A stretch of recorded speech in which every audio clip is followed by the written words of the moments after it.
Recently, my husband was asked to undergo a re-examination for his company's health checkup. I suppose this is what happens when you reach your late 40s. Maybe we need a comprehensive medical evaluation instead of just an annual checkup. John, my husband, has a chronic illness, which has always been a source of worry for me. I'm Lisa, and I have been married to John for 20 years. Our only daughter, Dana, turned 17 this year and is now applying to college. Despite the ups and downs we face over the past 2 decades, seeing our daughter grow up has been a great relief. I've managed to keep our family together while working part-time at a bakery near the train station. Because of my concerns about John's health, I've been careful about our meals, opting for low salt, low fat, and healthy ingredients in my cooking. I thought we still had our whole lives ahead of us, but John disregarded my feelings and acted foolishly. One evening, John came home early. "Why are you back so soon?" I asked. "I overate at lunch and now my stomach is upset," he replied, his tone unusually subdued. Given John's chronic illness, I considered taking him to the hospital. However, he insisted, "I'll be fine after a little sleep. Just let me rest." I decided to wait and see. 3 hours later, something seemed off. John was panting, struggling to breathe, and complaining of pain. "Are you okay?" I asked, concerned. I decided to take John to the hospital right away. He was laid on a bed in the treatment room, and a nurse came in. Surprisingly, she was heavily made up. "Are you all right? I'm going to take your blood pressure now." "How high was your fever?" she asked. "It was 99.3 degrees, John replied.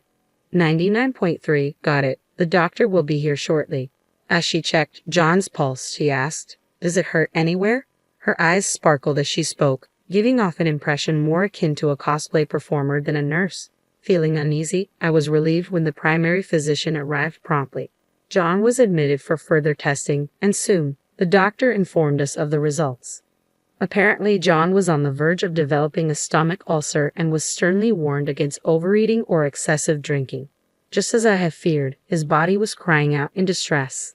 When John had calmed down and his pain had eased, some of his coworkers came to visit him in the hospital. I quickly went to a nearby store to get some drinks for them. As I returned to his room, I heard laughter. Although I had only seen his male colleagues visit him, I now heard a woman's voice. Listening more closely, I realized it was the same nurse from before. "We should go camping. It's great to clear your head and breathe in the mountain air." "Let's all go together, boss. I can borrow my dad's car."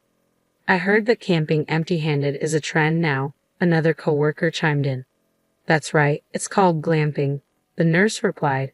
"They provide everything from food to equipment. I'll come along, and it would be great rehab for you." "That sounds great. Let's go after I get discharged," John said. "You're quick to make decisions." "Way to go, boss," one of his coworkers responded. "What are you talking about? I see everyone loves you," the nurse added with a smile. I was taken aback. The idea of a patient and a nurse planning a camping trip while he's still hospitalized was shocking.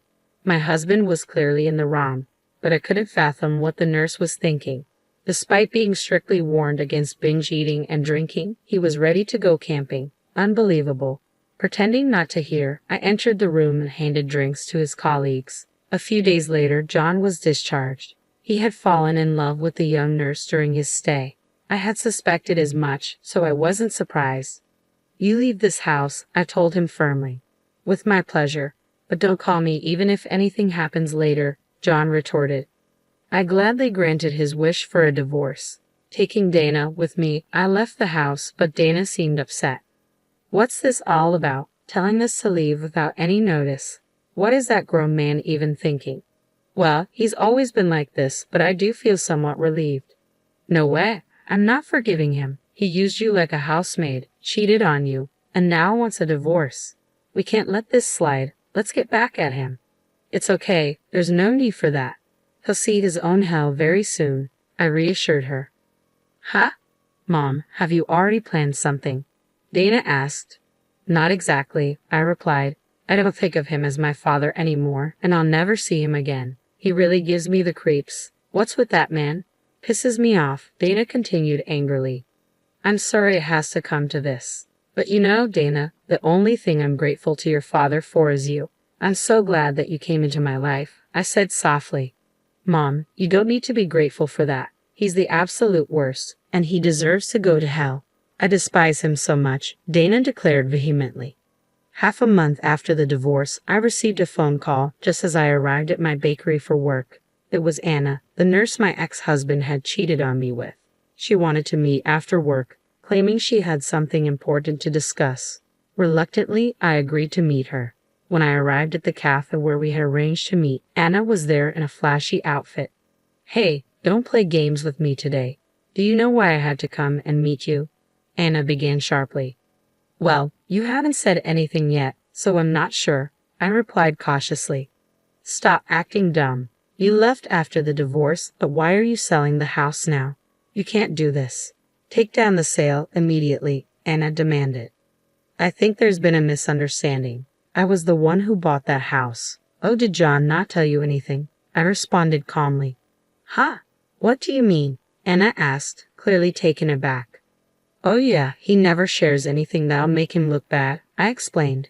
Before we got married, my parents died in an accident, and I received an inheritance. I used that money to buy that house. Therefore, it's not part of the marital assets, and it's mine. Ah, so you mean John doesn't own a house? Anna queried. That's correct. I doubt he mentioned he owned the house to you. I don't think it's possible for him to buy a house at his age. So we're going to be living in a rental forever? I didn't know. He said he was going to sell the house and buy a high-rise condo. He lied to me. Well then, he's nothing but a broke old man.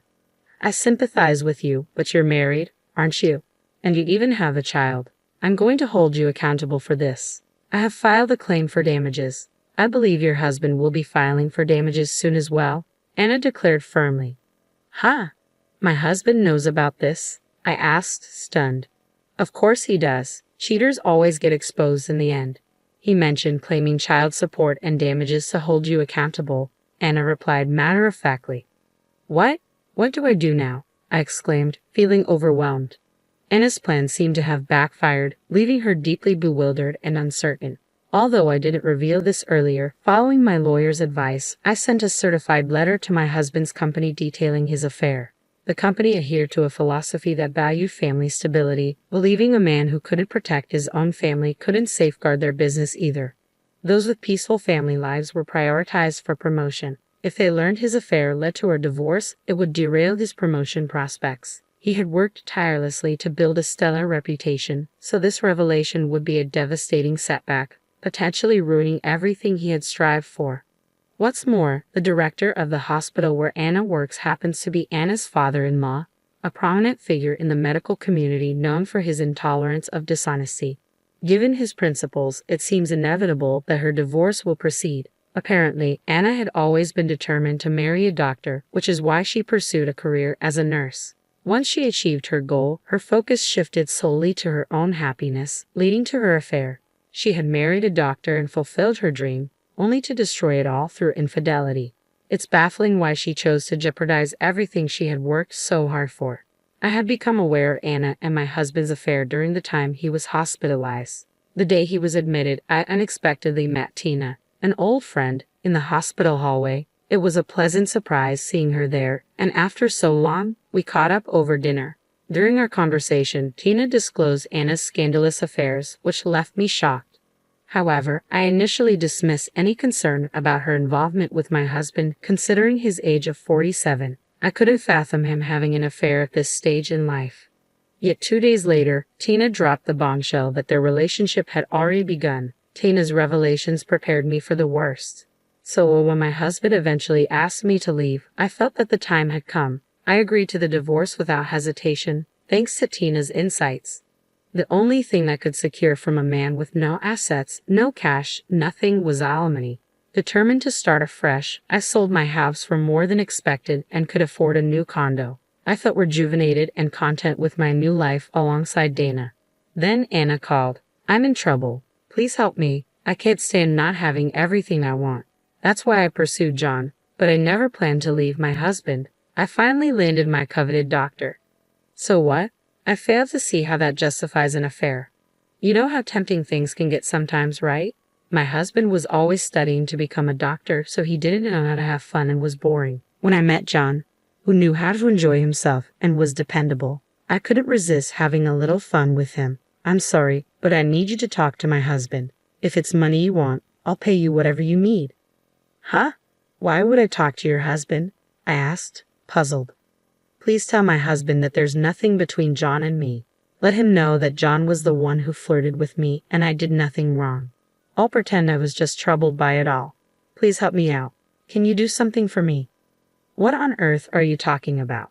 My husband is adamant about divorcing me, but I don't want it to end this way. I'll give John up, so please help me. I'll pay you generously if you do. Please, I need your help, Anna pleaded desperately. Anna's distress amused me inwardly. She thought she had stolen my husband, but in the end, I had taken away her peace of mind. Later that night, I received a call from my husband. You, what the hell have you done?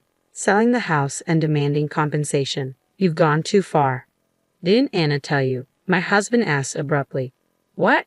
Why are you bringing her into this? I responded, puzzled. I met with Anna today after she contacted me, he explained. What? I exclaimed, taken aback. I have every right to do as I please with the house since I'm the one who bought it, he asserted. You don't need to be so angry. If we lose that house, I'll have nowhere to go, I pleaded. We're divorced now, so we're not family anymore, right? He replied coldly. We were married for over 20 years. Who was the one who betrayed their partner and cheated? I've already told you not to contact me unless it's urgent because I don't care, I retorted. Stop with the excuses. Cancel the sale of the house immediately, he demanded. I'll end this call if that's all you have to say. It's not my concern anymore, I replied calmly. You? How dare you? Fine, Anna is a nurse so she has a good salary and she's much younger than you. Women like you are worthless anyway, he snapped. Well, that's unfortunate, but Anna called you a broke loser too, I shot back. What? What? Don't you dare repeat that, and tell Anna she better watch her mouth. I filed for compensation from both of them, I declared. After speaking with Anna's husband, who like me was also a victim, it became clear he had noticed and was preparing for divorce. Their mutual betrayal, rooted in infidelity and financial gain, ensured their relationship was doomed from the start. Despite understanding this from the outset, neither Anna's husband nor I took action, content to watch these two villains unravel each other. Yet, I remained astounded by their relentless determination. Meanwhile, my ex-husband John persistently called Dana. The phone rang incessantly until Dana finally answered. Stop calling me over and over, she demanded sharply. You finally answered, Dana. Are you all right? How's school? Are you eating well? How are college applications going? John's questions were unusually concerned, things he had never asked before. Dana put the phone on speaker so I could listen in. Stop bothering me, Dana replied bluntly. That's not how you should talk to your dad, John insisted. Huh? You're not my dad. You abandoned me, remember? Dana retorted sharply. What are you talking about? I didn't abandon you, Dana. Let me guess, your mom told you that, didn't she? John responded defensively. I'm almost 18 now. I know exactly what's going on, Dana asserted firmly. Dana, let's live together again. Life without you is lonely, John pleaded. Have you lost your mind? What are you saying? You're the one who cheated on my mom and left us.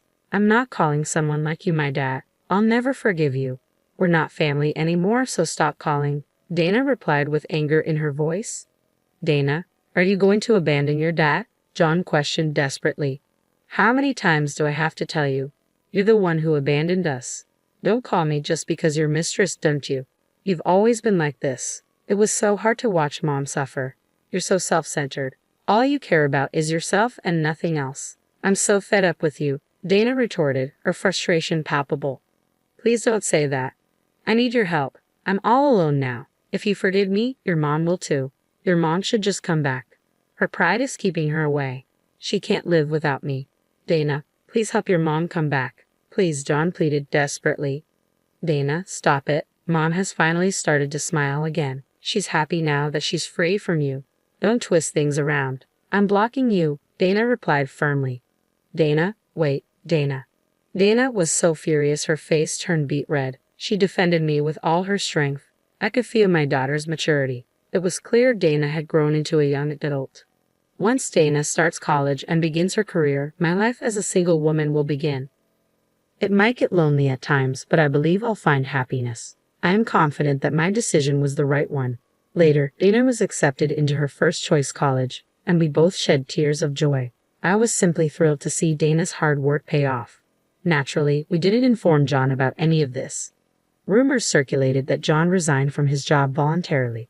Perhaps staying on had become pointless. Anna, on the other hand, reportedly divorced and relocated to another hospital to meet her financial obligations for alimony and child support, cutting ties with John in the process. However, her tenure there was short-lived due to allegations of flirting with male patients. It was clear that Anna had no interest in John, especially now that he was financially unstable. With John out of work, I have no clue what he's up to these days. Thanks to Anna's husband, I was offered an office job at the hospital, and now I work there full-time. My life has stabilized, and I'm able to afford my daughter's college tuition.